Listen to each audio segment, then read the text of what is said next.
هشام عبود جيش الجنيرو دوما الارهاب يا ليجيرو هشام عبود صحفي حق هشام عبود صحفي حق.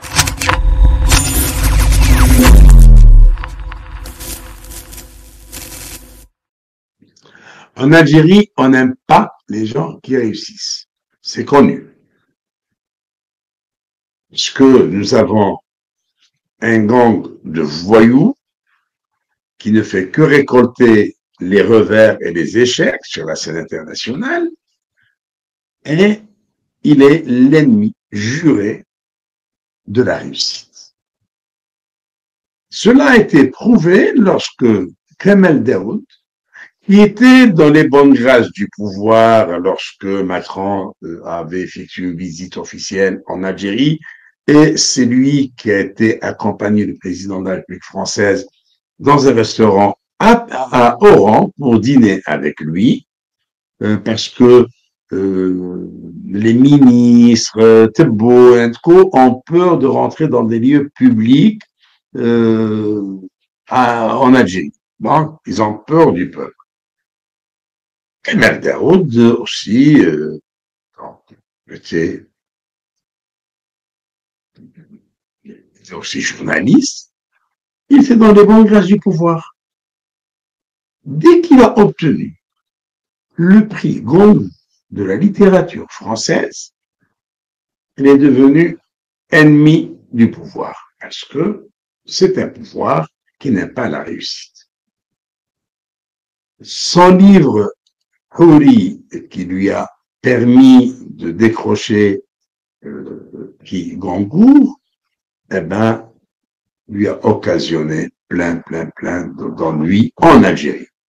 Alors, déjà, on lui a sorti toute une histoire, comme quoi ce roman raconte la vie privée d'une certaine Saada Arban, qui n'est pas citée du tout dans le livre, mais qui s'est reconnue. Maintenant, s'il y a des faits dans lesquels les gens se reconnaissent, ce n'est pas la faute au romancier ou au cinéaste, il s'agit d'un film ou à toute personne qui nous raconte une histoire. Il a été accusé comme quoi cette femme a été se faire soigner chez l'épouse de Kamel Daoud, qui est psychiatre, et donc son épouse lui aurait raconté l'histoire de cette bonne dame. C'est comme si Kamel Daoud manquait d'imagination, avait besoin d'histoire pour faire un roman, pour écrire un roman. Et une fois son roman publié, hop, cette bonne dame qu'il n'avait même pas lu, le livre n'était même pas diffusé en Algérie. Gaïmar a été interdit de participer au salon du livre d'Algérie. Comment cette bonne dame a lu le livre et est allée déposer plainte et a fait tout un scandale.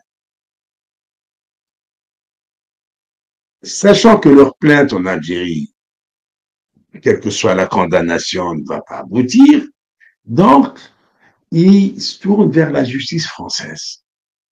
Et hier, jeudi 13 février, Kamel Daoud a appris qu'il a été assigné en justice en France pour non-respect de la vie privée. Celle qu'il a assignée, c'est Saada Arban, dans cette femme algérienne qu'il accuse d'avoir volé son histoire. C'est comme si on volait une histoire. Cette bonne dame, de toute façon, elle est manipulée, elle n'a rien à voir avec la littérature, rien à voir avec la justice, elle n'a pas les moyens de se payer un avocat en France. Eh bien, tout est manipulé, tout est pris en charge par les voyous qui gouvernent l'Algérie,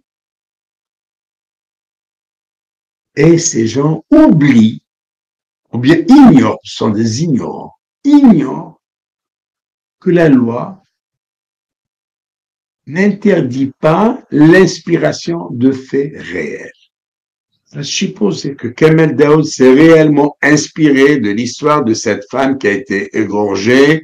Elle est rescapée d'une tentative d'égorgement qui a été perpétrée par des djihadistes en 1999, à supposer que cela soit vrai, qu'il s'est inspiré de son histoire. D'abord, il n'a pas cité son nom, il n'a pas cité la date, il n'a pas cité le lieu comment cette femme s'est-elle reconnue? Et surtout qu'elle n'a pas lu le livre. Et comment a-t-il pu se payer un avocat, sachant que l'Algérien a droit à 750 € par an. Et c'est pas encore appliqué. Ça sent trop le roussi. Ça sent trop le roussi. Ça sent mauvais. Vraiment, ça sent mauvais. C'est terrible ce qui se passe en Algérie. C'est terrible. Voilà. On dit bon courage à Kamel Daoud. Parce qu'après tout, Kamel Daoud, ça va pas l'ébranler du tout. Au contraire, ça lui fait de la publicité gratuite. Sachant que le prix Goncourt, c'est un prix, on ne perçoit que 10 €. Et donc, le fait d'avoir remporté le prix, ça fait de la publicité. Donc, les ventes vont être très importantes. Et ainsi, l'écrivain, le romancier, va gagner un peu plus d'argent que lorsque le livre n'est pas primé. Là, Kamel Daoud, et tant mieux pour lui, n'a pas profité uniquement de la publicité du prix Goncourt, mais de cette énorme publicité qui lui a été faite, malgré eux, par les voyous du pouvoir algérien, donc, sans le savoir, lui ont fait une belle campagne publicitaire pour son livre et on lui dit bon courage et tant mieux pour Kamel Daoud. Merci de votre attention, merci de votre fidélité. Je vous donne rendez-vous à demain. Au revoir et merci.